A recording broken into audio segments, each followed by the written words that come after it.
Hello guys! In this video I'm going to show you how to add feeding to the birth plan on the Pregnancy Plus application. But first of all, I just want to mention, please don't forget to subscribe to our channel, because at 100,000 subscribers we are going to show you our YouTube revenue statistics and growth strategy, how to make money online. So let's jump into it. First of all, open the application on your device.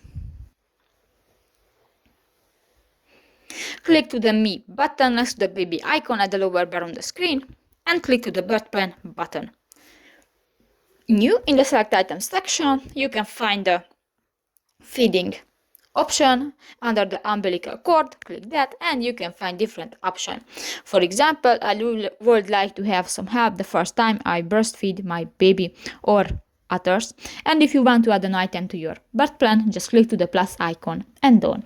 So that's pretty much it for this video, guys. See you in the next one. Bye bye.